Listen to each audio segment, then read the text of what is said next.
This is question 12 from the first CSAT sample paper.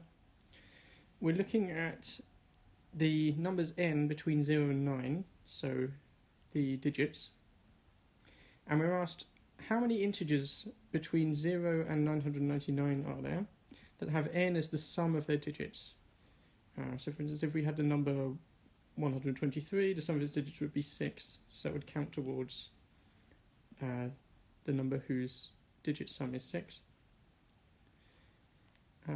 So there is a hint in the question which says first consider just the numbers 0 to 99, so you might want to take that into account. In any case, if you want to have a go at this question yourself, pause the video now. Okay, so it makes sense to use the hint, so let's think about this in terms of the hint. So let's just look at 0 to 99. And it makes sense just to look at the first few numbers n, so 0, 1, 2, 3, etc., and see how many numbers there are in this range whose digits add up to that. So if n equals 0, that's easy. There's only one number whose digits add up to 0, and that's 0 itself. So if n equals 0, there's only one possible case. If n equals 1, what are the possible cases? Well, one of the digits has to be 1 and the other has to be 0. So we can have 0, 1, or just 1. We can have 1, 0, or 10. And if we think about n equals 2, the digits can either be 2 and 0 or 1 and 1. So our possibilities are 2, 20, and 11. If we look at 3, 3 and 30 are possibilities, and then we could also have 2 and 1, so 21 and 12. If we look at 4, we can have 4 and 0, or 3 and 1, or 2 and 2. So you can see just by following this pattern that for each n, the number of two-digit numbers, one or two-digit numbers, from 0 to 99, that have n as their digit sum is just n plus 1. We can see it went 1, 2, 3, 4, 5, because n went 0, 1, 2, 3, 4. So I'm going to write it as f of n equals n plus 1, where f of n is the number whose digit sum is n in this interval 0 to 99. So we can see this just by following the pattern.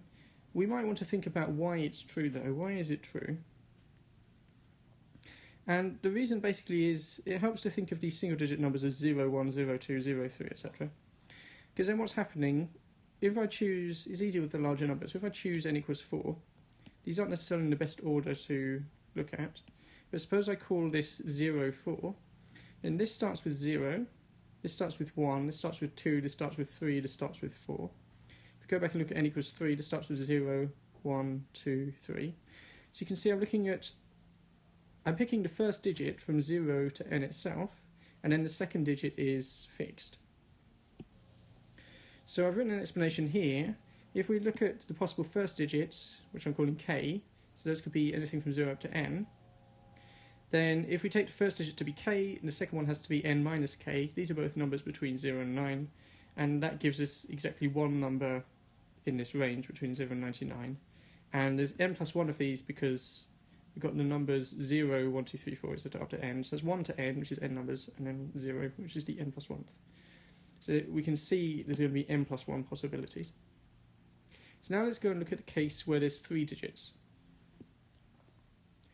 Okay, so now consider there being 3 digits, so we go from 0 to 999. But it might be helpful to think of this as 000, for instance. We can put in a leading 0, so they all have 3 digits. Because in the last case, I said it was useful to think about picking the first digit and then the rest follow. So we can try and do the same in this case. If we choose k less than or equal to n, so k could be anything from 0 to n. If we pick k as the first digit, what's left for the other two digits? Well, they could be anything whose digits add up to n minus k, because that means in total the digits will add up to n. And how many choices are there?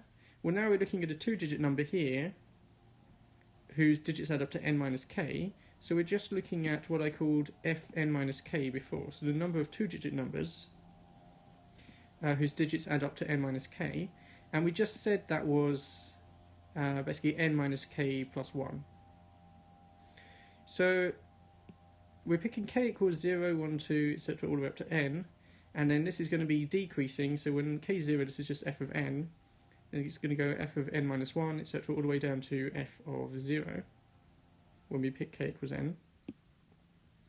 So the number whose digits add up to n in this interval 0 to 999 is f of n minus 0 plus f of n minus 1, etc., all the way down to f of 0.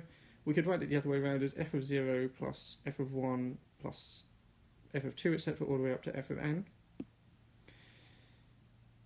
And f of 0 is 1, f of 1 is 2, etc., and f of n is n plus 1.